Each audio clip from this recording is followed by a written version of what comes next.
I'm in the San Joaquin Valley of California. All right, go ahead. Just two quick points. The first thing, as you notice on the back of the $1 bill, the pyramid with the eye. Yes. Are you familiar with the purpose and what that means? Well, let me tell you what the symbol meant to the ancient Egyptians. It meant the immortality of the soul. It was, they called it the benben, and it was the top, or the pyramidion, the top point of a pyramid, and you also see the same device on top of all obelisks. And it was associated with immortality. It was a symbol of immortality, and it was the primary symbol of ancient Egypt. I think, and I really think that the evidence for this is very strong, and indeed Robert Boval and I plan a second book and are working on the initial research of that at the moment, which will go into this, that the ancient Egyptian wisdom tradition, which was a tradition aimed at the spiritualization of mankind, did go underground after the destruction, the final destruction of Egyptian civilization under I agree with that. under the jackboot of the Roman Empire, that this wisdom tradition went underground and that it has found many ways to filter through into the modern world and to express its symbolism in the modern world. And there could be no more effective way of subtly impressing that symbolism on millions and millions of people than on placing it on the most common currency, the most widely distributed currency in the world, the U.S. $1 bill.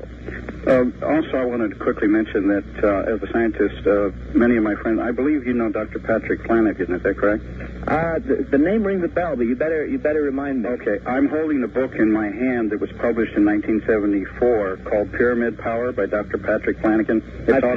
I've come across the book, yes. It's autographed to me, and in the book it covers subjects about magnetic fields around the body.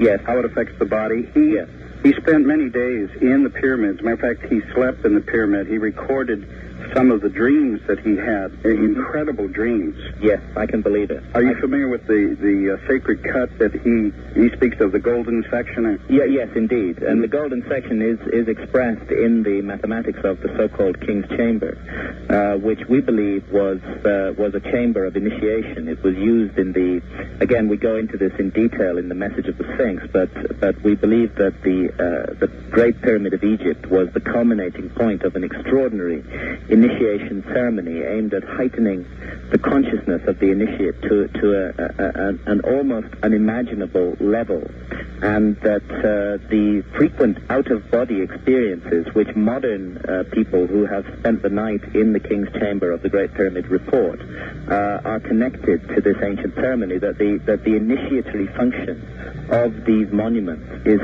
still active today, that they're working all by themselves, even without the cultural context that once energized them. All right, try this out. This goes to Mr. Hoagland's work, I believe. Yes. Graham, the shafts in the pyramid at Giza were used to, quote, tune, end quote, the instrument to the base frequency of the Earth. Purpose?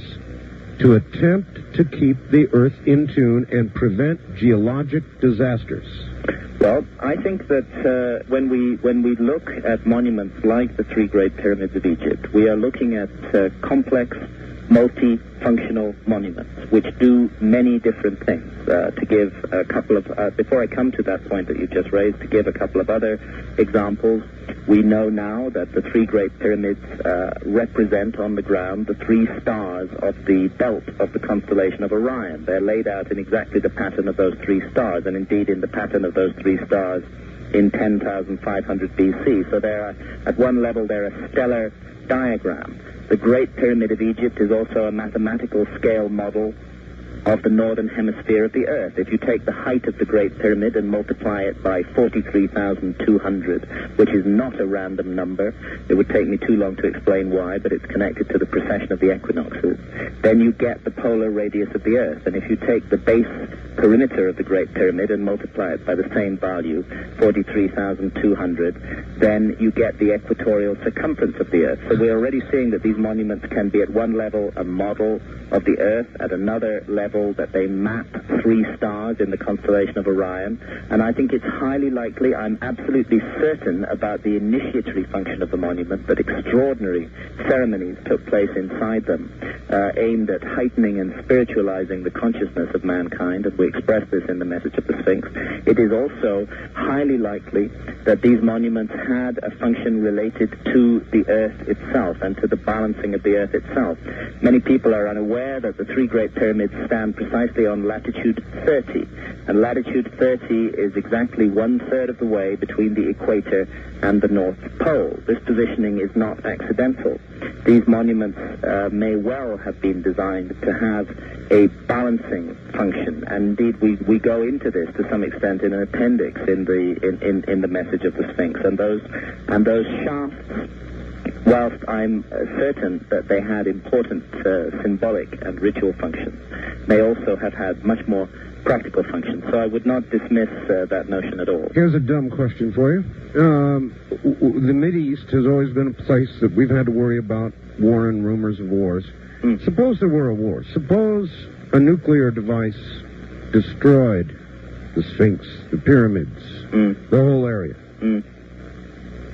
I think that one of the very few things that perhaps could destroy the Great Pyramid would be a direct hit with a nuclear bomb. That's right. Again, this is a sign of the monstrous direction that our society has turned in, that we are capable of visualizing and creating devices such as these. This is one of the terrifying things about humanity, that those things which we imagine in one generation, we bring to fulfillment in the next. And when our imaginings turn dark and evil and wicked and cruel, look what we produce. Look what we have produced in this century. The atomic bomb, the horrible specter of a nuclear destruction and of a nuclear winter, the Holocaust, the mass destruction of the First and Second World Wars, as I was saying earlier, the manner in which people use other human beings as objects without any conception that the human life is a precious gift to be treasured and venerated, a light shining in the darkness. We've created a society that can do this, and yes, we've created a society that has harnessed the power of the sun, and that can through nuclear processes could destroy the Great Pyramid of Egypt. Well, in other words, we have the power. We'd all be the poorer for it if we did it. We have the power to turn out the light. Yeah, we do. We have the power to turn out the light on our own lives. We have the power to destroy the beautiful garden of experience that has been given to us. We have the power to destroy our own planet. All right. Wildcard Line, you're on the air with Graham Hancock. Hi. Hi, Graham and Art. Where are you, ma'am? I have a strange story to tell you. All right. Tell us first where you are. I'm in Las Vegas. Las Vegas, all right. When I was 11 years old, I had an out-of-body experience. A priest from ancient Egypt actually pulled me out of my body. Mm-hmm. And I learned that I was the reincarnation of Khufu's daughter. Mm-hmm. Later on, I joined the Illuminati, and I went to Egypt, and I was initiated in the pyramids. Mm-hmm. When I went to Cairo, when I came out of one of the mosques there, we were touring, a young boy came up to me, and he said, "I know you." Mm-hmm. And thinking he might be a relative of someone I knew in the States, I said, "Oh, you do?" And he said, "Yes. You're Pharaoh's daughter. Your pictures are in all the tombs." How do you react when you hear this kind of thing, Graham? Well, I react with a great sense of openness of mind, because I think that I believe in reincarnation. I think we're talking in the area of belief here. Let's be very clear about this. Yes. When a scientist, and I mentioned this the last time that we were talking on your show, when a scientist asserts and insists that there is no life after death and no such thing as reincarnation, that scientist is also making a statement of belief not of fact, because he doesn't know. He's making a statement of his particular religious belief, and I find it a very unnourishing and unfulfilling religious belief indeed. Such scientists believe in nothing whatsoever apart from the material body. So we're in the area of belief here, and my belief, contrary to the so-called rational view of modern science, is that life is an extremely mysterious process, and that we are here to learn and to grow, that it's a precious opportunity, and I think we do come back. I think we do live many lifetimes. Can't prove it. It's just my belief. And it's a belief that has been strengthened by a deep immersion in the study of ancient texts and traditions. Now, if it's the case that we come back, then this experience that has just been reported to us may well be a valid one.